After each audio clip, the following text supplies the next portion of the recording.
ไปเอิ้นไอเอิ้นเลยเข้าในเฮือนนะแม่ เข้ามาเฮือน ปกติเราก็สิเอิ้นนั่นแหละเอิ้นกันยอกเราแม่ไปใส่ดวงจันทร์ แม่ไม่ให้ แม่ไปให้เจ้าบ่ได้ไป โบสบาย บ่สบายช่วงนี้คนเป็นไข้หลายเนาะ อืมเว้าเ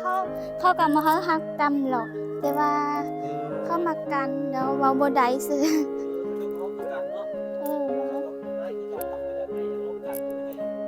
เราจะมันรีบมากินซื่อๆนี่ฮะเป็นที่มันรีบมากิน เราก็บ่ช่วยลูกเข้ากับบ่ช่วยลูกเข้าเฮ็ดให้หรอก เราก็บอกบ่ได้ซอยลูกเราเฮ็ดให้คือกัน อืม มีแต่เรามานั่งเฝ้าอยู่พี่ มาช่วยในเฮาซึ่งบ่ช่วยเข้าบ่ช่วยลูก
โอเคสบาย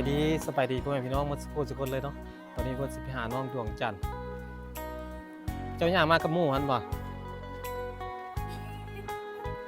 นี่หัวร้อนหัวแดงได้นี่ขดมุ้งนี่มุ้งน้อยนี่เป็นผมทองนะพี่น้องเด้ผมสีทองเลยพุ่นแหละจนอายุ12 ปีหรือว่า10 ปีขึ้นไปพุ่นแหละจังสิเริ่มหัวดำคนทางนี้เป็นนั้นสบายดีพ่อเฒ่าเฮ็ดหยังอยู่นั่งเบิ่งลูกเบิ่งหลานเนาะ อยู่เบิ่งลูกเบิ่งหลานอยู่เฮือนอยู่ซ่านเนาะพี่น้องเนาะลูกชายลูกไผ่ลูกสาวไปเฮ็ดให้เฮ็ดสวนเฮ็ดให้เฮ็ดสวนผู้เฒ่าผู้แก่เพิ่นก็สิเลี้ยงหลาน อันนี้ก็สิเป็นทางไปเฮือนน้องดวงจันทร์เด้อนี่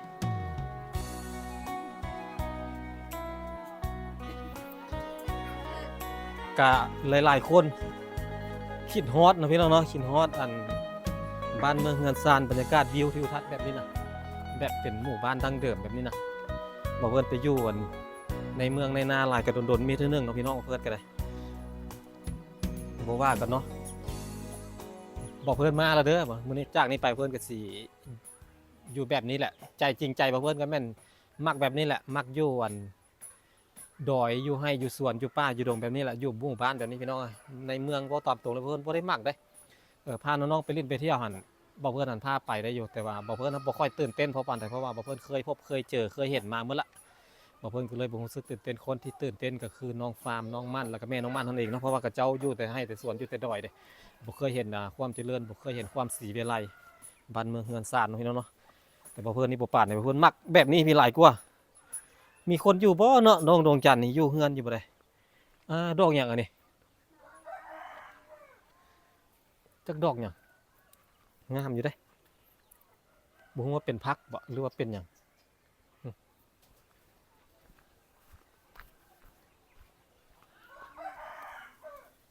มีคนอยู่บ่ดวงจันทร์สบายดีดวงจันทร์สบายดีเอาไอ้เสียวไม้ให้เจ้า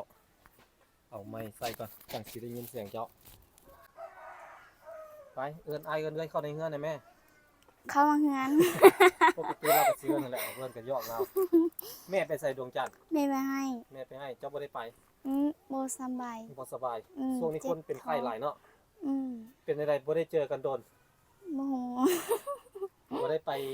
เฮ็ดเวียกเฮ็ดงานบ่เดินบ่อนไก่บ่ ไปเด้อไปเฮ็ดเวียกลูกสัญญาไปแล้วบ่สำบายแล้วกลับมาอยู่เฮือนแล้ว เอ สิ อเฮ็ดเวียกอยู่ไสอะไปแล้วบ่สบายก็เลยกลับมาอยู่เฮือน อืม กลับมาอยู่เฮือนน้องดวงจันทร์ก็คือน้องคนนั้นเสื้อเขียวในมือนั้นนั่นแหละพี่น้องเนาะหลายๆคนคือสิสงสัยหลายๆคนคือสิฮู้เพราะว่าน้องมื้อนั้นก็บ่เพิ่นก็ลงคลิปไปแล้วมื้อนี้เพิ่นมาเล่นน้ำอีกเทื่อนึง คือว่าจ้อยลงเนาะ อืม นั่นบ่เดินมา เจ้าจ้อยลงเตะ จ้อยลงเลยเนาะแม่นแล้วเนาะจะจ้อยเลยเนาะ ช่วยแล้ว2-3มื้อนี้ว่าสบาย บ่สบายอีหลี ได้เดือนไก่นั้นได้เดือนไปแล้ว แสดงว่าน้องบ่ได้คิดตัวซะนะน้องบ่สบายอีหลีเพราะว่าน้องจ้อยลงผอมลงน้ำหนักเหลือเท่าไหร่เดี๋ยวนี้ โอ้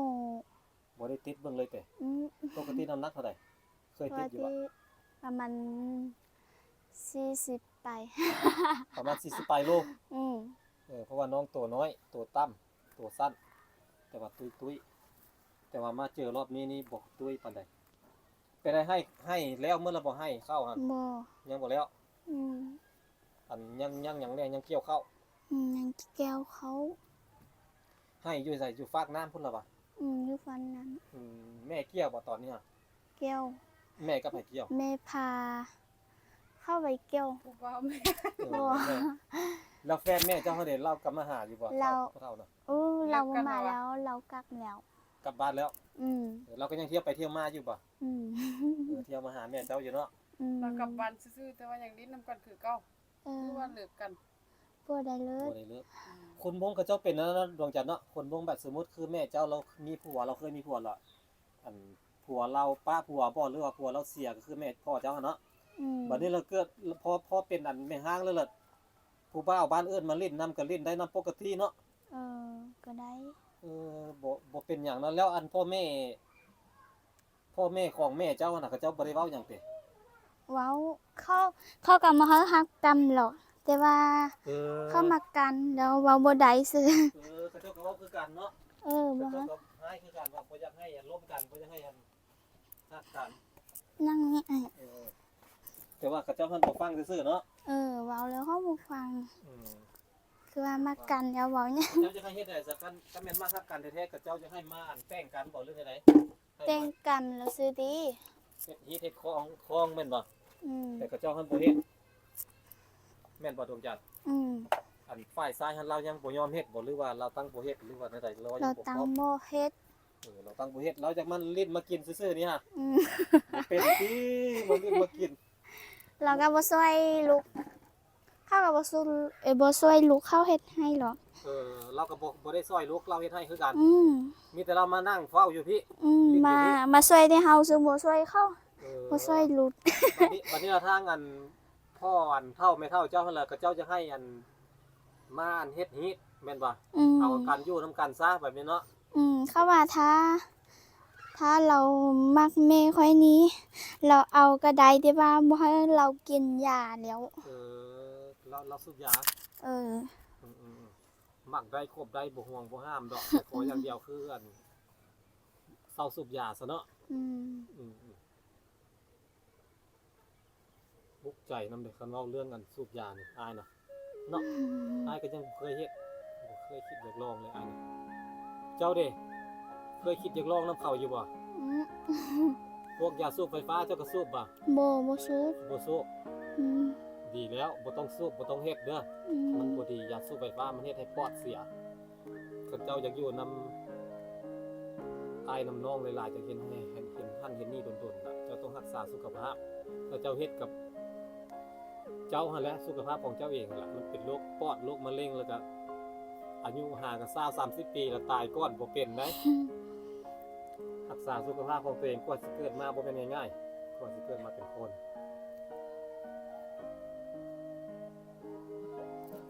อันมีอันคนอันใจดีกับเจ้าอันฝากเงินมาให้เจ้าอายก็เลยมาเยี่ยมมาคอยเจ้าเคยเอาเงินมาให้เจ้าเอาไปซื้ออยู่ซื้อกินซื้อหมกเฮ็ดเต็งนัวปั่นแม่กินเด้ออายสิเอาเงินให้อยู่สิได้เงินเอากระเป๋านี่เนาะ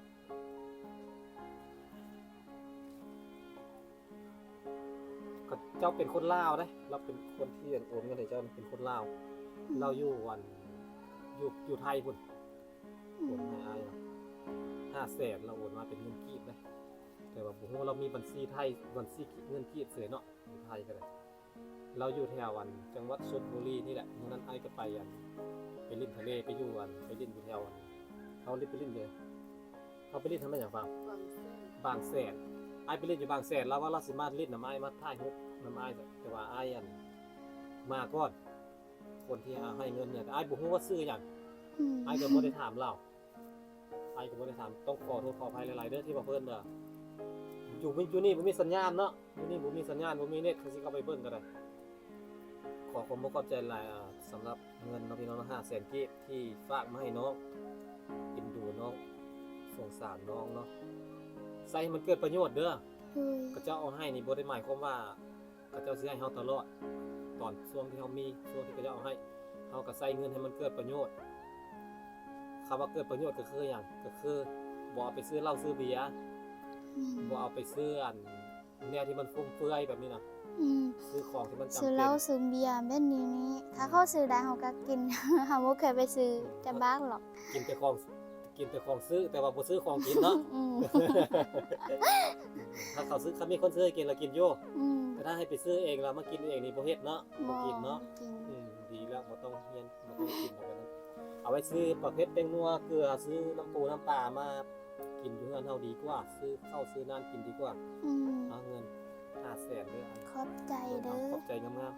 ขอบใจ ๆเอาให้น้องเลยเด้อขอขอบใจไอ้เพิ่นผู้ที่เอาเงินให้น้อง500,000เนาะฝากไว้เฮาเพิ่นตั้งแต่โดนแล้วบ่เพิ่นอยู่ไทยเราโอนเงินมาแล้วก็บ่เพิ่นก็อยู่ไทยบ่ได้ตอนนั้นเพิ่นก็บอกว่าบ่เพิ่นยังบ่ได้กลับบ้าน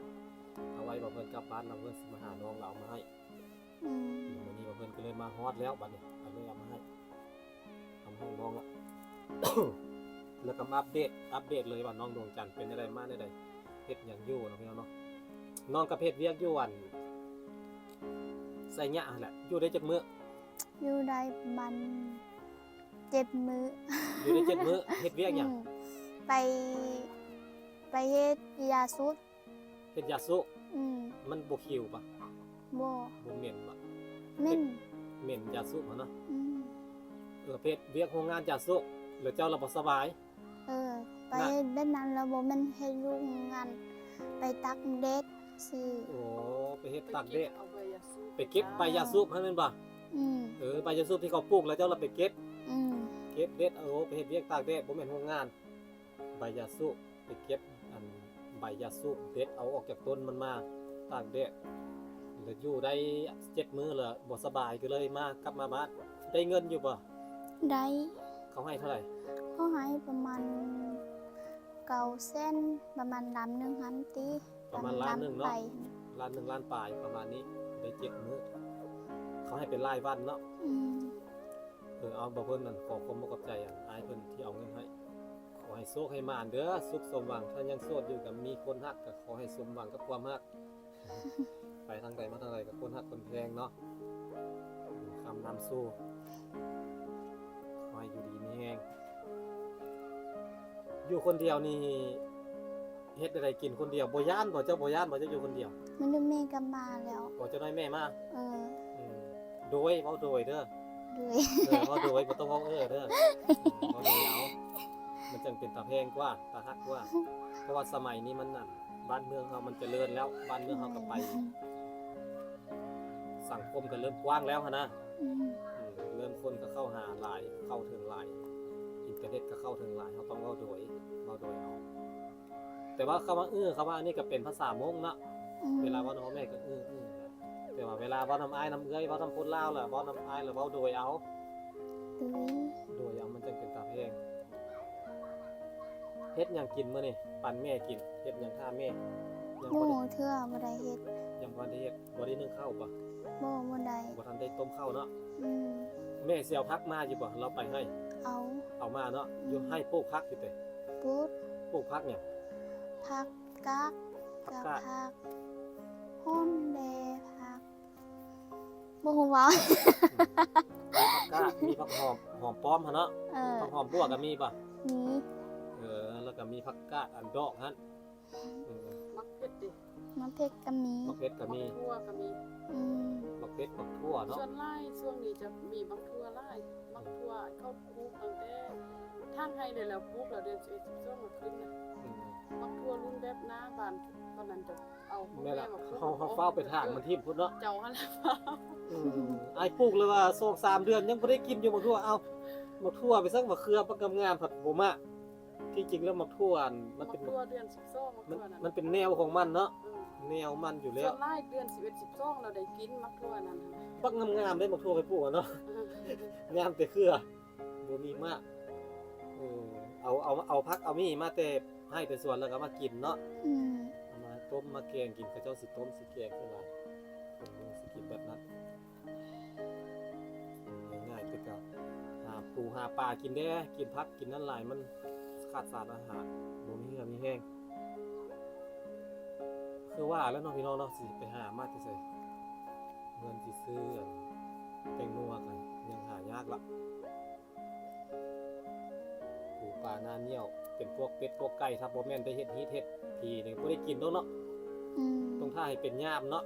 แม่น เป็นยามปีใหม่เนาะเป็ดเจ้าบ่หรือว่าเฮ็ดควันบ่เนาะจังสิได้กินพวกแบบนั้นน่ะบ่ได้แท้ก็เจ้าสิบ่ค่อยได้กินดอกหมูถ้าบางคนเลี้ยงมีเว้นแต่ว่าบางคนมีเงินแล้วไปซื้อตลาดบางคนเลี้ยงไก่หลายๆเลี้ยงเป็ดเลี้ยงไก่ไว้หลายๆก็เอามาเฮ็ดมากินได้กับคนบ่มีกับบ่มีคนบ่ได้เลี้ยงกับบ่มี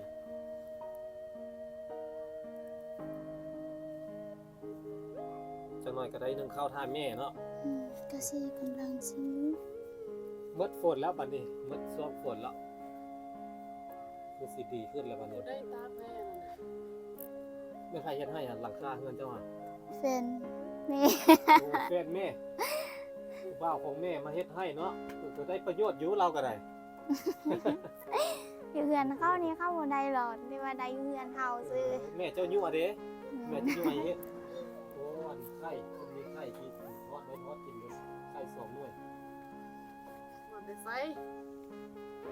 เด็กๆยอยง บ่ได้ใส่ ยอยงทรงเสียสบายดีปีใหม่เนาะภาษามง ไปหมด คนนี้ซื้ออย่างคนนี้น่ะ อายี อายีเนาะลืมตลอดซื้อคืออายีบ้านปากเที่ยวเลยซื้ออายียังว่าคนนี้น่ะน้องอายีนี่คือทรายนี่ซื้ออายีอามัวอาซัวอาทรายเดี๋ยวนั้นเด้คนมงก็จะซื้อนะ อา นะ ญาแล้วบ่แบบมีคนเสื้ออาญาอีก อาญาอีกอาญาก็มีมีอาตัวก็มี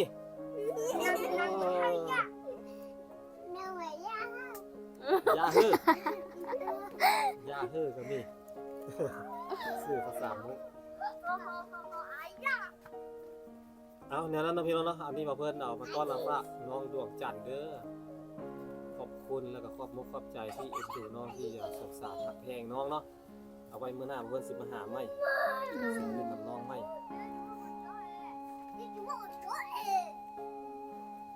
หลายสิมาใหม่เด้อแล้วสิมาเล่นน้ำใหม่เด้ออายุดีมีแฮงสบายดี สบายดี สบายดีเด็ก สบายดี ๆอายิสบายดีอายิ สบายดีนะครูลูก ไปแล้วอายิสบายดีแล้วอายิ